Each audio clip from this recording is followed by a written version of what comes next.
So now let's forget this thing because I think some people know about my film practice, and sometimes people don't understand why I had to do the movie like Iron Pussy, which is trash to many people. But for me, I have a deep love of the media in where I grew up, and that they are quite disappearing. Along the way of this making long film, I make several shorts, but I'm not gonna talk about the short film that most of them will be shown in this festival. I would like to share with you the other side, which is the art practice.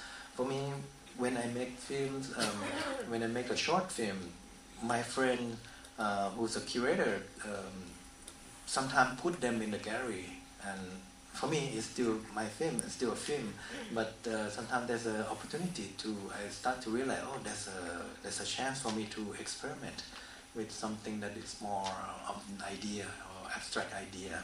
So I start to work on this so-called installation or some conceptual work, and so I'm going to talk to some of them.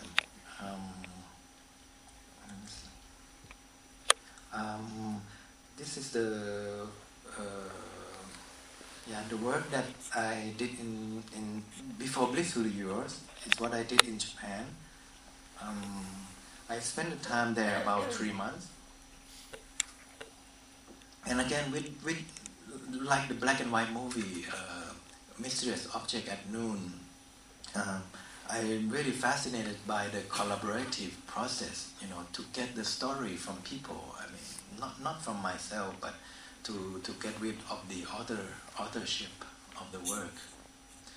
So for this work, I invite people to, for example, this one to pose in my apartment in Japan, and also interview a lot of people, and then we show it. It's called Narrative. It's the project that I want to express my reaction to the narrative culture in Japan. So when we show it, it's like this. It's a portrait of people, two people on two screens on one side, and it's silent. So sometimes we have this kind of setup, and on the back there's another movie with sound. So the sound from another movie kind of dictate the narrative of the still image, of the moving image, silent, that you seeing. And this is in the back. The back is showing the movie that I take the script from soap opera in Thailand. It's called Swan's Blood, or Blood of the Swan, and it's very trashy. It's about the father who raping a girl, and he found out later that it's his daughter. So it's a super family drama. And so I took the script and gave the script to the Japanese filmmaker, and I said, okay, you make a movie with total freedom. So for me, I'm curious about how the text, how the script from Thailand has physically, visually changed when being interpreted by people of different culture, by Japanese. So the girl has become like a Japanese schoolgirl, and so and the way he made movie is really very Japanese, so it's a bit more violent. So and also this screen is what I interview a lot of people in Japan, but the movie was shown in silent, and but the subtitle was from all the interview. But I switched, I random the subtitle. So when people watch it, there's a sense of narrative, but somehow at one point you realize that the story is not mixed with the pictures, because sometimes the man refer himself as a woman, and sometimes it's repeat. This person has a liver problem, But then there's another person say, okay, I have a liver problem too. So it's just to question the audience of how the narrative has been, for foreign film has been only information except through subtitle. Yeah. And this is another work that is quite different. It's the same in Japan, but dealing with the narrative. I was inspired by, I think, the documentary by Chong Rouge. It's called Chronicle of Summer, where he take the camera on the street and ask people question about happiness. For me, I would like to do, to adapt. And so we put the postcard. It's a prepaid postcard on the balloons, and on the postcard we wrote, "Are you happy?" And if you're happy or not happy, why? And then we will release the balloon, and for me it's like Mysterious Object at Noon, the black and white movie, to find participants, to find the collaborators, without me controlling. The controlling factor is weather, is the wind. And in fact, many of them went into the sea. So, but somehow we got some answer, and it's very interesting how people define happiness. Some people say, just answer as a cat. Oh, I'm a cat, and I'm very happy because my owner feed me very well. So this kind of thing.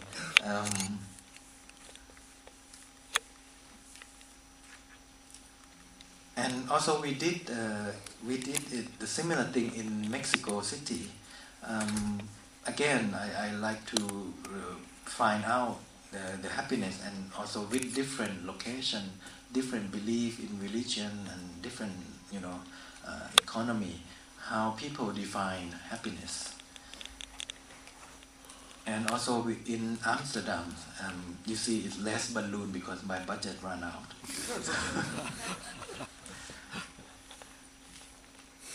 And now it's still narrative. It's about storytelling that I'm really obsessed with. In Thailand, this is a soap opera. When in Thailand we have a soap opera, and we have a magazine, like it's called TV magazine, that has, when people cannot wait to see on the screen, they buy this magazine to read the ending and to read the plot. And the cover also has its own narrative.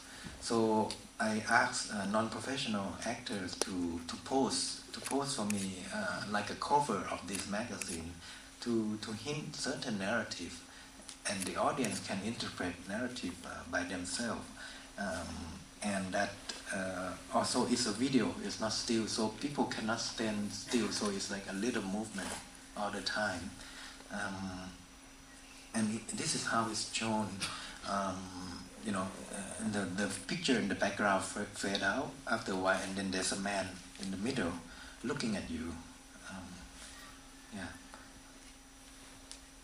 And another side of the room is a soldier sleeping. It's one of the sketches that I did before making Tropical Malady. I found a photo of the real soldier sleeping. So I asked the park ranger, the real one who guide us around the location to pose for me, and he fell asleep. So I shot his that. Yeah. So I mixed the two together, totally separate. But I think it's a freedom. It's up to the audience, to link these two together. And this is another work that I did in Korea, and it's about the relationship between storytelling and the sound. And so we simulate the room from another place. That the previous one was in Belgium. So this is more like the recycle of idea of rooms and to places in another location with different work.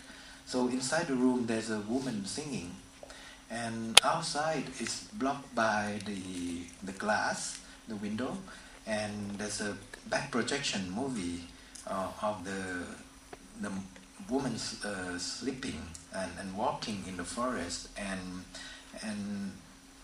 the story has a voiceover, and it's a story that I adapt from a comic book, a cheap comic book, and shot in France. So it's like transferring of story from Thailand media and to be represented in a different context in France with this actress, like a model or something, like a perfume commercial. So when you get into the room, you can hear the voice of the woman, but when you're outside, you can hear the music of this singing. Yeah.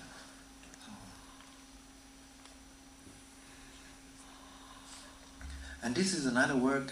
Again, it's quite different, but if you look at the essence, it's the same. It's about finding a collaborator and talking about the storytelling.